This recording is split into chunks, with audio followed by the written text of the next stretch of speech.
శుక్లాంబరధరం విష్ణుం శశివర్ణం చతుర్భుజం ప్రసన్నవదనం ధ్యాయేత్ సర్వవిఘ్నోపశాంతయేత్. గురుర్బ్రహ్మా గురుర్విష్ణుః గురుర్దేవో మహేశ్వరః గురుః సాక్షాత్ పరబ్రహ్మ తస్మై శ్రీగురవై నమః. వ్యాసాయ విష్ణురూపాయ వ్యాసరూపాయ విష్ణవే నమో వై బ్రహ్మనిధయే వాసిష్ఠాయ నమో నమః.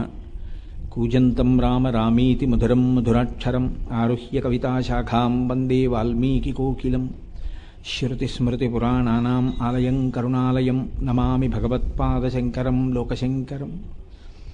శంకరం శంకరాచార్యం కేశవం బాదరాయణం సూత్రభాష్యకృతౌ వందే భగవంతౌ పునః పునః. వాగర్ధావివ సంపృక్తౌ వాగర్ధప్రతిపత్తయే జగతః పితరౌ వందే పార్వతీపరమేశ్వరౌ. సూక్తిం సమగ్రేతున స్వయమేవ లక్ష్మీః శ్రీరంగరాజమహిషీమధురైః కటాక్షైః. వైదగ్ధ్యవర్ణగుణగుంభనగౌరవైర్యాం కండూలకర్ణకుహరాः కవయోధయంతి. హైమోర్ధ్వపుండ్రమజహన్మకుటం సునాసం మందస్మితం మకరకుండలచారుగండం బింబాధరం బహుళదీర్ఘకృపాకటాక్షం శ్రీవేంకటేశముఖమాత్మని సన్నిధత్తాం. మనోజవం మరుతతుల్యవేగం జితేంద్రియం బుద్ధిమతాం వరిష్టం వాతాత్మజం వనరయూథముఖ్యం శ్రీరామదూతం శిరసా నమామి. ఆపదామపహర్తారం దాతారం సర్వసంపదాం లోకాభిరామం శ్రీరామం భూయో భూయో నమామ్యహం. నారాయణం నమస్కృత్య నరం చైవ నరోత్తమం దేవీం సరస్వతీం వ్యాసం తతో జయముదీరయేత్. హరి ఓం. పరమేశ్వర స్వరూపైన సభకి నమస్కారం.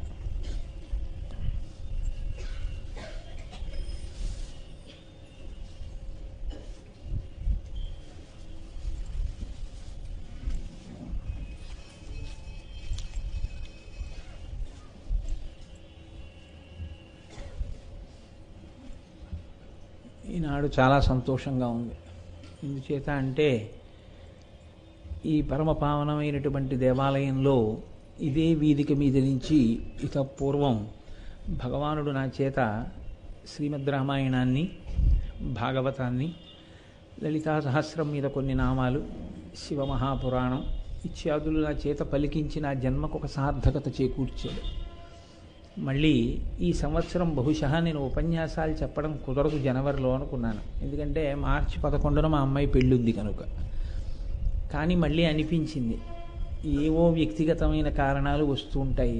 ఆలంచున్ మెడగట్టి అని ధూర్జటి కళహస్తీశ్వర శతకంలో మాట అంటాడు. ఏముంది బాలవ్రాతము నిచ్చిపుచ్చుకొను సంబంధంబు కావించి అంటాడు.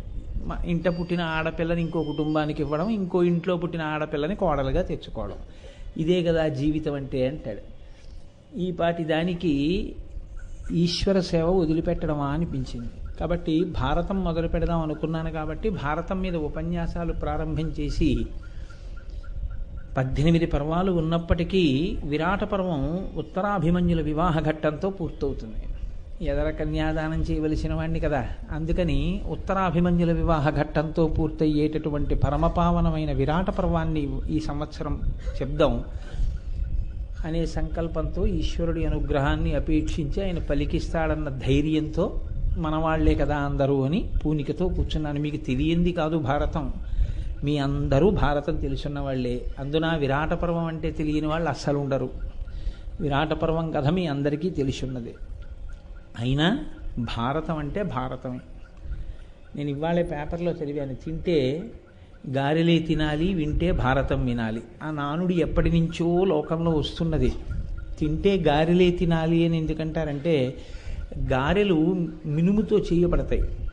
మినుము మాంసాహారానికి ప్రత్యామ్నాయంగా చెప్పబడుతుంది. అందుకే ఎవరైతే మాంసాహారాన్ని తినకూడదో వాళ్ళు ఎప్పుడైనా మాంసాహారం తప్పకుండా వండి వడ్డించవలసినటువంటి విషయం ఏదైనా నిర్వర్తిస్తుంటే తత్తుల్యంగా మాంసాహారమునకు సమానంగా మినుముతో చేసినటువంటి గారెల్ని వడ్డన చేస్తారు. కాబట్టి గారెలు తింటే పౌష్టికమైనటువంటి ఆహారం వాళ్ళకి అందినట్టే లెక్క. బాహ్యంలో శరీరానికి ఏ విధంగా అయితే పౌష్టికమైనటువంటి ఆహారాన్ని గారెలు రూపంలో అందింపబడుతుందో అలా లోపల ఆత్మకి పోషకత్వంగా లేదా ఆత్మదర్శనము కొరకు లేదా ఆత్మగా తనను తాను తెలియుట కొరకు. మనసుకి ఒక సత్వగుణం కలగడానికి కావలసినటువంటి జ్ఞానము వైపుకి భక్తితో కూడిన కర్మాచరణము సాగడానికి మహాభారత శ్రవణము అత్యంత ప్రధానమైన విషయంగా పెద్దలు చెప్తారు. భారతానికి భారత పంచమో వేద, పంచమ వేదము అని పేరు. అసలు మనకి వేదం త్రయీ అని పేరు. త్రయీ అంటే మూడే వేదం. ఒకటి ఋగ్వేదము, యజుర్వేదము, సామవేదము. 4 లేవు, మూడే వేదాలు. ఈ 3 వేదాలలో అథర్వణ వేదము 3 వేదములలోంచి ఉద్ధరింపబడింది. అందుకని 4 వేదాలుగా చెప్తారు. ఎక్కడైనా ప్రామాణికంగా చెప్పవలసి వస్తే 3గానే చెప్తారు వేదాలని. అందుకే శంకర భగవత్పాదులు కూడా శివానందలహరి చేస్తే త్రైవేద్యం హృద్యం అని త్రిపురహరమాద్యం త్రినయనం అంటారు. త్రైవేద్యం హృద్యం, 3 వేదములు 3 వేదములు అంటుంటారు. కారణం ఏమిటంటే అధర్వణ వేదం అందులోంచే ఉద్ధరింపబడింది. అటువంటి వేదములు 4 అయితే మహాభారతాన్ని పంచమ వేదము అన్నారు. పంచమ వేదము అంటే ఇది కూడా 5వ వేదము. అసలు వేదమన్న మాటే ఆశ్చర్యకరమైంది. విద్ అన్న దాంట్లోంచి వచ్చింది వేదం. విద్ అంటే తెలుసుకోవలసింది. ఏది తెలుసుకోవలసింది? మనుష్య జన్మలో ఉన్నటువంటి వాడు ఎవడైనా ఏది మాత్రమే తెలుసుకోవాలో, ఏది తెలుసుకోకపోతే నరజన్మ వృధా అయిపోతుందో, ఏది తెలుసుకుంటే మిగిలినవి తెలియకపోయినా సార్థకత పొందుతాడో, భగవంతుడిచ్చినటువంటి ఉపాధి సఫలీకృతం అవుతుందో, దాని చేత పొందవలసినది పొందుతాడో అటువంటి దానికి వేదమని పేరు. వేదమే సనాతన ధర్మమునకు ప్రమాణము. వేదము అపౌరుషేయము. వేదము ఒకరు చెప్పింది కాదు, వేదము ఒకరు రచన చేసింది కాదు. వేదము కేవలము ఈశ్వరుడి యొక్క ఊపిరి. పెద్దలందరూ అలాగే మాట్లాడారు. నేను తరచూ అంటూ ఉంటాను, వేదమునకు ఈశ్వరునకు అభేదము. వేదం ఒకటి, ఈశ్వరుడు ఒకటి అని అసలు ఎప్పుడూ మాట్లాడకూడదు. ఎందుకంటే నేనొకటి, నా ఊపిరి ఒకటి కాదు. అలాగే వేదం ఒకటి, ఈశ్వరుడి ఊపిరి ఒకటి కాదు. ఈశ్వరుడే వేదం. కాబట్టి వేదమే ప్రమాణము. అటువంటి ప్రమాణమైనటువంటి వేదము మనకి విహిత కర్మ, నిషిద్ధ కర్మ చెప్తుంది. ఏ పని చెయ్యవచ్చో, ఏ పని చెయ్యకూడదో మనకి వేదం చెప్తుంది. వేదం చెప్పినది ఏదో అది మనకి ప్రమాణం తప్ప బుద్ధిజన్యంగా ఎవరో ఏదో ఆలోచించి తమ బుద్ధికి తోచినటువంటి విషయాన్ని చెప్తే దాన్ని ప్రమాణంగా మనం స్వీకరించాం. ఎంతటి గొప్పవారైనా కావచ్చు, ఎంతటి బుద్ధిశాలైనా కావచ్చు, కానీ ఆయన వేదము చేత ప్రతిపాదింపబడినటువంటి విషయము కన్నా భిన్నమైన విషయాన్ని ఆయన ప్రతిపాదన చేస్తే దాన్ని మనం ప్రమాణంగా స్వీకరించాం. ఎందుకంటే మనకి వేదమే ప్రమాణము. అటువంటి వేదం ప్రత్యేకం ఎవరి కొరకు అంటే కేవలము మనుష్యుని కొరకు. మనుష్యుడు, మానవుడు, నరుడు, మర్త్యుడు ఇవన్నీ పర్యాయ పదాలు. కాకపోతే కొద్దిగా అర్థం మారుతూ ఉంటుంది. మానవుడు అంటే మనువుకి సంబంధించినటువంటి వాడు అని. నరుడు అంటే అన్నిటినీ తన వశమునందు ఉంచుకొనగలిగిన వాడు అని. నేను మొన్న రామాయణం మీద ప్రసంగం చేస్తూ మీతో ఈ విషయాన్ని ప్రస్తావన చేశాను. పులి ఎంత గొప్పదైనా కావచ్చు, కానీ పులి తోలు ఒలిచి ఆసనంగా వేసుకోగలిగిన వాడు మనిషి. ఏనుగు ఎంత గొప్పదైనా కావచ్చు, లొంగదీసి అవసరమైతే దాన్ని దంతాలు తీసి బొమ్మలు చేసుకోగలిగిన వాడు మనిషి. సముద్రం ఎంత గొప్పదైనా కావచ్చు, దాని మీద ఓడలో వెళ్ళగలిగిన వాడు మనిషి. ఎంత గొప్పదైనా మిగిలిన ఉపాధులకి ఒక పరిమితి ఉంటుంది. కానీ సమస్త విశ్వాన్ని తన భోగోపకరణంగా మార్చుకుని తన వశంలో ఉంచుకోగలిగిన ప్రజ్ఞ ఏ ఉపాధి యందు ఈశ్వరుడు నిర్హేతుక కృపాకటాక్ష వీక్షణముల చేత నిక్షేపించాడో అటువంటి వాడికి నరుడని పేరు. కాబట్టి నరజన్మకంత గొప్పతనం ఎందుకు వచ్చింది అంటే మనం మిగిలిన వాటిని మన వశంలో ఉంచుకోగలిగినటువంటి ప్రజ్ఞ, బుద్ధి మనకున్నాయి కాబట్టి. ఒక్కొక్క ప్రాణి ఒక్కొక్క చోట మాత్రమే ఉండగలదు, అన్ని చోట్ల ఉండలేదు. ఒక ఏనుగు ఉందనుకోండి, ఒక జాతి ఏనుగు ఒక అరణ్యంలోనే ఉంటుంది, వేరొక చోట ఉండమంటే ఉండలేదు. మంచుతో ఘనీభవించినటువంటి సముద్రాలు కొన్ని ఉంటాయి, అటువంటి చోట కొన్ని ప్రాణులు ఉంటాయి తప్ప అన్ని ప్రాణులు ఉండలేవు. విపరీతమైన వేడి ఉన్న ఎడారులు ఉంటాయి, అక్కడ ఒంటె లాంటిది ఉంటుంది తప్ప ఇతర ప్రాణులు ఉండలేవు. కానీ మనిషి మాత్రం ఎటువంటి వాతావరణం ఉన్న ఎక్కడైనా తాను ఉండగలడు, తనకు అనుకూలంగా మార్చుకుని. ఈ సమర్థత ఎవరి యందు ప్రకాశిస్తుందో వాణ్ణి నరుడు అంటారు. ఈ సమర్థత ఎవరిచ్చారు అంటే భగవంతుడే ఇచ్చాడు. భగవంతుడే ఇచ్చాడు కాబట్టి నరుడు నరుడని పిలుస్తారు. ఈ నరుడు మర్త్యుడు. ఇది పట్టుకుంటే భారతం యొక్క గొప్పతనం ఏమిటో మనకు అర్థమవుతుంది. మర్త్యుడు అంటే ఈ ఉపాధి ఉండేది కాదు, వెళ్ళిపోతుంది. ఒక పరీక్షకి మీరు వెళ్ళారనుకోండి, ఎంసెట్ పరీక్ష రాద్దాము అని 2 సంవత్సరాలు తయారయ్యాడు. ఇప్పుడు తను ఒక మంచి కళాశాలలో సాంకేతిక విద్య యందు పట్టభద్రుడు కావాలి అంటే ఇప్పుడు అర్హతకి కావలసినటువంటి స్థితిని పొందడానికి అతనికి ఉన్న సమయం కేవలం ఆ 2 గంటలే. ఆ 2 గంటలో అతను బుద్ధి పెట్టలేదనుకోండి, అంతకుముందు 60 నిమిషాల్లో 200 ప్రశ్నలకి జవాబులు రాసేవాడు. ఇప్పుడు ఎక్కడో దూరం నుంచి వస్తున్న పాట వింటూ అతను ఆ 2 గంటల సమయాన్ని వాడుకోలేదు. ఇప్పుడు అతను గొప్ప కళాశాలలో సాంకేతిక విద్యను అభ్యసించగలడా? కుదరదు. అసలు చదవడమే కుదరకపోవచ్చు. ఎందుకని అంటే ఏ 2 గంటల సమయమో అమూల్యమో ఆ 2 గంటల సమయాన్ని అతను వాడుకోలేదు కాబట్టి ఆ ప్రయోజనాన్ని పొందలేడు. మర్త్యుడు అన్న మాటకి నరుడు అన్న మాటకి మధ్యలో ఉండే భేదం అలాగే ఉంటుంది. మర్త్యుడు అంటే ఎవ్వరికీ ఇవ్వనటువంటి ఉపాధిని నీకు ఇచ్చాడు ఈశ్వరుడు. ఇప్పుడు దీంతో ఎవరూ సాధించలేంది నువ్వు సాధించగలవు. అంటే నీవే ఈశ్వరుడవని తెలుసుకోగలవు. అద్వైతంలో కైవల్యమును పొందడము అంటే ఇక్కడే ఇప్పుడే నువ్వు జ్ఞానము చేత నీవే ఆత్మ అని తెలుసుకోవడం, జీవబ్రహ్మైక్య సిద్ధిని పొందడం. అది ఎవరు తెలుసుకోగలరు అంటే ఇతర ప్రాణులకు కుదరదు. ఆ జ్ఞానము ప్రకాశించగలిగినది కేవలము నరజన్మయందే. ఇప్పుడు ఇచ్చాడా లేదా?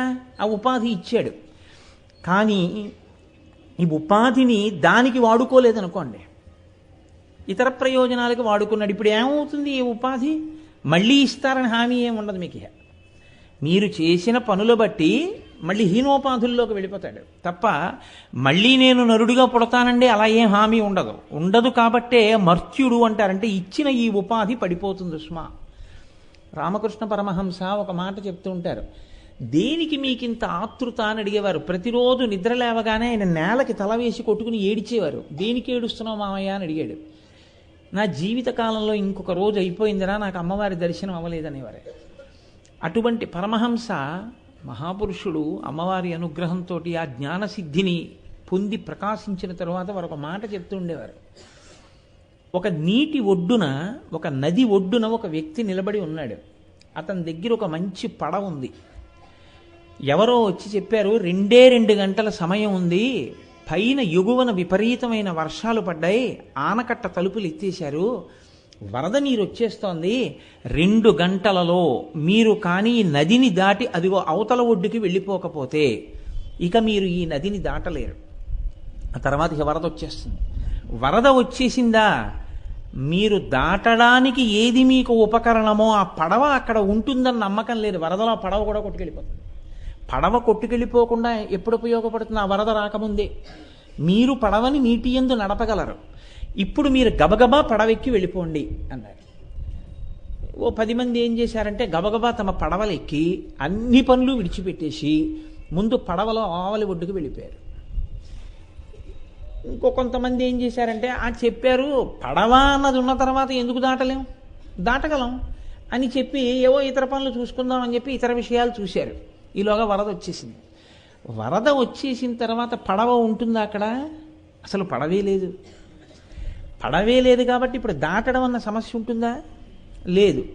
లేదు కాబట్టి ఇప్పుడు ఆ వ్యక్తి ఏమై ఉంటాడు అన్న దాని గురించి నేను మీకు చెప్పక్కర్లేదు. ఈ ఉపాధి కూడా అంతే. అది మర్త్యుడన్న శబ్దం ఎందుకు వేస్తారంటే సంస్కృత భాషకున్న గొప్పతనం అదే. వేదం సంస్కృతంలో చెప్పడానికి, చాలా గొప్ప విషయాలన్నీ సంస్కృత భాషలో చెప్పడానికి కారణం అదే. అది సంస్కరింపబడిన భాష. అది భావాన్ని ఖచ్చితంగా వ్యక్తం చేస్తుంది. అందులో ఈ మర్త్యుడు అంటే ఈ ఉపాధి ఉంటుందని నమ్మకం, లేదా మళ్ళీ ఇదే వస్తుందని నమ్మకం. ఒక్కసారి ఇందులోంచి విడిపోయావో ఇక మళ్ళీ ఇలాంటిదే వస్తుందని నమ్మకం లేదు. ఇందులో ఉన్నాను కదా అని ఎప్పుడూ ఉండిపోతానని అనుకోకు. ఇవాళ వచ్చిన అవకాశం రేపు వస్తుందని అనుకోకు. అలా రావాలనేం లేదు. ఎప్పటి అవకాశం అప్పుడే, అంతే. కాబట్టి జార విడిచేసుకున్నావు ఏమో, ఇహ నువ్వు పొందుతావో పొందవో, ఏదో పని చూసి వచ్చి నది దాటుదావు అనుకున్నవాడివి. కాబట్టి నీవు నరుడవు కావాలంటే, అంటే నీవు అన్నిటినీ నీ వశంలో ఉంచుకోవడం అంటే వ్యామోహాన్ని కూడా వశం చేసుకుని నీవు నదిని దాటే ప్రయత్నం చెయ్యాలి. సంసారం అనేటటువంటి ప్రవాహమును దాటాలి. అలా దాటడానికి ఈ ఉపాధిని ఈశ్వరుడు ఇచ్చాడు. ఇతర ఉపాధులకి ఇది కుదరదు. మహాభారతం మీద ప్రసంగాలు అవుతున్నాయి అని అన్నారనుకోండి, ఎవరొస్తారు? మహాభారతం మీద ప్రసంగాలు అవుతున్నాయి అని కట్టినటువంటి బోర్డులు ఎవరి కోసం? ఊళ్ళో కుక్కల కోసం, ఊళ్ళో కాకుల కోసం కట్టరు. ఎవరి కోసం కట్టించుంటారు గోపాలకృష్ణ గారు అంటే కేవలం మనుష్యుల కోసమే అని నేను అనుకుంటున్నాను. నా భావన తప్పని నేనేం అనుకోవట్లేదు.